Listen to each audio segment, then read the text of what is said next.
जब दुनिया के सबसे ताकतवर देशों की अर्थव्यवस्थाएं ताश के पत्तों की तरह ढह रही हो, जब मिडिल ईस्ट की आग समंदर के रास्तों को ब्लॉक कर रही हो और जब ग्लोबल सप्लाई चेन में ऐसा पैनिक क्रिएट हो चुका हो कि अमेरिका से लेकर के यूरोप तक के लीडर्स के माथे पर पसीना आ जाए, तब अचानक एक देश जिसे सब कमजोर समझ रहे थे वो पूरी दुनिया के सामने एक अभेद्य किले की तरह खड़ा हो जाता है। क्या ये कोई चमत्कार है या फिर दशकों से बुनी गई कोई ग्रैंड स्ट्रेटजी जिसे सुपर पावर्स भी डिकोड नहीं कर पाए? नमस्कार दोस्तों, मैं हूं मुकेश और आज आप एक ऐसी कहानी सुनने वाले हैं जो आपका दिन बना देगी। दोस्तों, आज जो कहानी मैं आपको बताने वाला हूं वो सिर्फ कुछ आंकड़ों या रिपोर्ट्स की नहीं है। ये कहानी है उस मास्टर स्ट्रोक की जिसने ग्लोबल क्राइसिस के बीच भी पूरी दुनिया का पावर बैलेंस पलट करके रख दिया है। दोस्तों, पिछले कुछ महीनों से ग्लोबल मीडिया के अंदर एक ही नैरेटिव चलाया जा रहा था। लगातार कहा जा रहा था कि अमेरिका और ईरान के बीच बढ़ता तनाव दुनिया को एक गहरे आर्थिक संकट के अंदर धकेल देगा। स्ट्रेट ऑफ हॉर्मुज, जहां से दुनिया का सबसे ज्यादा तेल गुजरता है, वहां जहाजों की आवाजाही खतरे में पड़ गई। कच्चे तेल की कीमतें आसमान छूने लगी। दुनिया भर के बड़े अर्थशास्त्रियों ने भविष्यवाणी कर दी कि अब भयंकर मंदी आने वाली है। ब्रिटेन, जर्मनी और जापान जैसे विकसित देश पहले ही अपनी इकोनॉमीज को बचाने के लिए संघर्ष कर रहे हैं। ऐसे में सबने मान लिया था कि भारत जैसे विकासशील देश का भी अब बुरा हाल होने वाला है। आरबीआई से लेकर के world bank, IMF, JP Morgan और फिच जैसी तमाम ग्लोबल एजेंसियों ने अनुमान लगा लिया कि भारत की विकास दर चालू वित्त वर्ष के अंदर धड़ाम से गिरेगी। लेकिन दोस्तों, जो बात सामने दिख रही है, असली खेल उससे कहीं ज्यादा बड़ा है, क्योंकि जब दुनिया ने भारत के घुटने टेकने का इंतजार किया तभी कुछ ऐसा हुआ जिसने ग्लोबल एजेंसियों के होश उड़ा दिए। अचानक से दुनिया की सबसे बड़ी फाइनेंशियल फर्म्स, जो कल तक भारत की इकोनॉमी को खतरे में बता रही थी, उन्होंने अपने ही अनुमानों को पलटना शुरू कर दिया है। EY यानी कि अर्नस्ट एंड यंग और गोल्डमैन सैक्स जैसी दिग्गज एजेंसियों ने एक हैरान करने वाली रिपोर्ट पब्लिश की है। इस रिपोर्ट में कहा गया है कि तमाम झटकों के बावजूद भारत की इकोनॉमी गिरने के बजाय और ज्यादा तेजी से बाउंस बैक करने वाली है। दोस्तों, गोल्डमैन सैक्स ने 2026 के लिए भारत की जीडीपी ग्रोथ का अनुमान 6.1% से बढ़ाकर के सीधा 6.5% और फिर उसने अब 6.8% कर दिया है। वहीं दोस्तों, EY ने भी साफ कर दिया है कि भारत 2026-27 के अंदर 6.8% की रियल जीडीपी ग्रोथ अचीव करेगा। अब दोस्तों, आप सोच रहे होंगे कि रातों रात ऐसा क्या जादू हो गया? तो दोस्तों, जादू नहीं, इसे कहते हैं स्ट्रेटेजिक ऑटोनॉमी और क्राइसिस मैनेजमेंट का वो मॉडल जिसे आज दुनिया भर के अर्थशास्त्री स्टडी कर रहे हैं। दरअसल दोस्तों, वेस्ट एशिया के अंदर तनाव के बावजूद ग्लोबल एनर्जी मार्केट के अंदर कच्चे तेल की कीमतों में एक अनअपेक्षित गिरावट देखने को मिली है।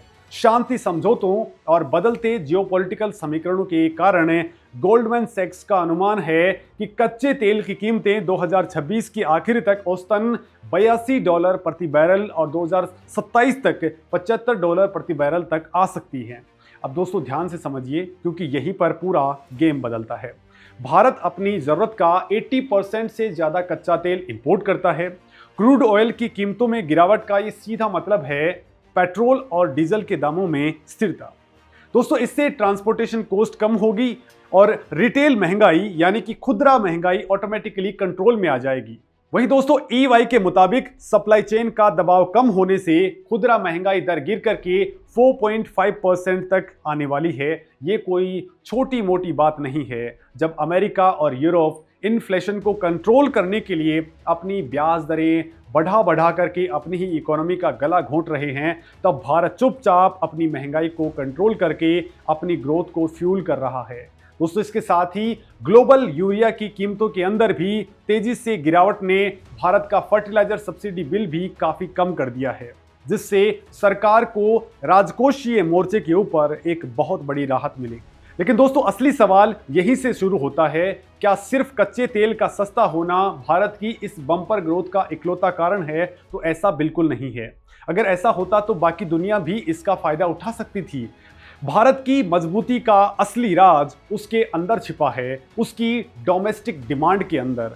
दोस्तों, वर्ल्ड बैंक ने अपने लेटेस्ट रिपोर्ट्स के अंदर साफ कहा है कि भारत के निजी क्षेत्र की सक्रियता और मजबूत घरेलू आर्थिक बुनियाद ही इसकी सबसे बड़ी ढाल हैं। भारत का जो आम आदमी जो पैसा खर्च कर रहा है, जो चीज़ें खरीद रहा है, वही इस इकोनॉमी को ड्राइव कर रहा है। जीएसटी का लगातार बढ़ता रिकॉर्ड कलेक्शन, बढ़ती बिजली खपत, मजबूत मैन्युफैक्चरिंग और सर्विस सेक्टर और गाड़ियों की रिकॉर्ड बिक्री, ये सब इस बात का सबूत हैं कि भारतीय बाजार बाहरी झटकों से बेअसर है।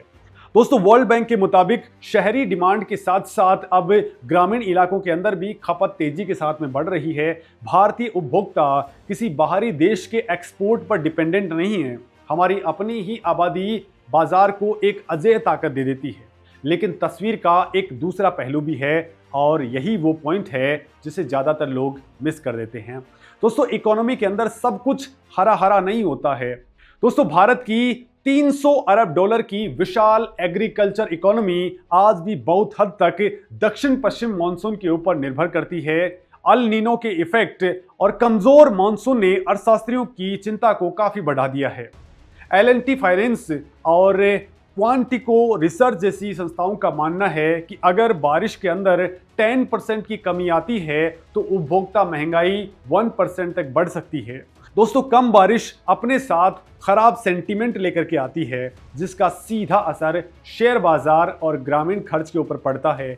ग्रामीण भारत जो हमारी इकोनॉमी की सबसे असली रीढ़ है, अगर वहाँ फसल खराब होती है या कर्ज का बोझ बढ़ता है तो त्योहारी सीजन के अंदर खर्च में भारी कटौती हो जाती है। ये भारत का एक बहुत बड़ा प्रेशर पॉइंट है। हालांकि दोस्तों, कच्चे तेल और यूरिया के अंदर बचे हुए पैसे का इस्तेमाल सरकार ग्रामीण अर्थव्यवस्था को मजबूत करने में कर सकती है, जो एक बेहतरीन इकोनॉमिक शील्ड का काम करेगा।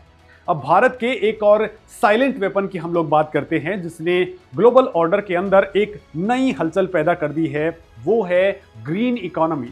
दोस्तों, आज पूरी दुनिया कार्बन इमिशन कम करने और ग्रीन एनर्जी की तरफ भाग रही है और आपको जानकर के हैरानी होगी कि इस रेस के अंदर भारत ने चुपचाप एक ऐसा एम्पायर खड़ा कर दिया है जिसके बारे में मेन स्ट्रीम मीडिया उतनी ज़्यादा चर्चा नहीं कर रहा है। दोस्तों, LSEG यानी कि लंदन स्टॉक एक्सचेंज ग्रुप की investing in the green economy 2026 report के मुताबिक भारत का ग्रीन रेवेन्यू 2025 के अंदर ही 110 अरब डॉलर के पार पहुंच चुका है। ये कोई मामूली आंकड़ा नहीं है। एशिया के अंदर भारत की ग्रीन इकोनॉमी सबसे तेजी से यानी कि 20% के भारी भरकम CAGR से आगे बढ़ रही है। दोस्तों, ये ग्लोबल मार्केट की 10% और पूरे एशिया की 12% की एवरेज रेट से कहीं ज्यादा है। बायोगैस एनर्जी इक्विपमेंट के अंदर पूरे एशिया के रेवेन्यू का 87% हिस्सा सिर्फ और सिर्फ भारत से आ रहा है। दोस्तों, एडवांस सिंचाई सिस्टम के अंदर भारत की हिस्सेदारी 75% हो चुकी है। पेट्रोल डीजल के ऊपर अपनी डिपेंडेंसी कम करने के लिए electrical vehicles, waste to energy plants और डिसेंट्रलाइज्ड एनर्जी सिस्टम के अंदर जिस तेजी से निवेश हो रहा है वो एक नए भारत की नींव रख रहा है। हालांकि दोस्तों, एशिया के कुल ग्रीन रेवेन्यू के अंदर चाइना अभी भी 41% हिस्सेदारी के साथ में नंबर 1 है और भारत की हिस्सेदारी लगभग 4% है। लेकिन भारत की ग्रोथ ट्रेजेक्ट्री बता रही है कि आने वाले दशक के अंदर ये गैप बहुत तेजी के साथ में भरने वाला है। चाइना जो दशकों से दुनिया की मैन्युफैक्चरिंग फैक्ट्री बना हुआ था, आज वो सप्लाई चेन शिफ्टिंग का शिकार हो रही है। और दोस्तों, भारत इसी मौके का फायदा उठा करके खुद को ग्लोबल सप्लाई चेन के एक भरोसेमंद और सस्टेनेबल विकल्प के रूप में मजबूती से पेश कर रहा है। इन सबके बीच में वर्ल्ड बैंक ने एक ऐसा बयान दिया है जो भारत के जियोपॉलिटिकल दबदबे के ऊपर मुहर लगाता है। वर्ल्ड बैंक ने कहा है कि दुनिया भर में मंदी, मिडिल ईस्ट संकट और युद्ध के बाद भी भारत 2026-27 के अंदर 6.6% और उसके अगले साल यानी कि 2027-28 के अंदर 7.2% की बम्पर ग्रोथ अचीव कर लेगा। दोस्तों, भारत दुनिया की सबसे तेजी से बढ़ती प्रमुख इकोनॉमीज में से बना रहेगा।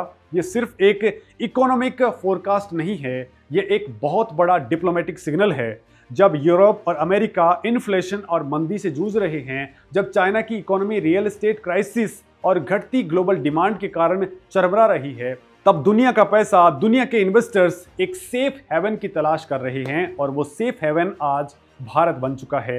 वर्ल्ड बैंक ने भी माना है कि अमेरिका के टैरिफ कट्स और भारत द्वारा दुनिया के तमाम देशों के साथ में किए गए फ्री ट्रेड एग्रीमेंट्स यानी कि एफटीएज ने बाहरी डिमांड की कमी को काफ़ी हद तक न्यूट्रलाइज कर दिया है। दोस्तों, इस पूरे ग्लोबल चेस बोर्ड के ऊपर भारत ने अपनी विदेश नीति, कूटनीति और आर्थिक नीति का जो ज़बरदस्त तालमेल बैठाया है वो काबिल तारीफ है। अब देखिए कि कैसे भारत ने अपने डिफेंस इकोसिस्टम को मजबूत किया है। जब अमेरिका और ईरान के बीच में तलवारें खिंची तो भारत ने पैनिक नहीं किया, इसके बजाय भारत का मजबूत पेट्रोलियम रिफाइनिंग इकोसिस्टम उसकी ऊर्जा सुरक्षा का सबसे बड़ा कवच बन गया। दोस्तों, भारत का चालू खाता घाटा यानी कि करंट अकाउंट डेफिसिट अब मात्र जीडीपी का 1.1% रहने का अनुमान है।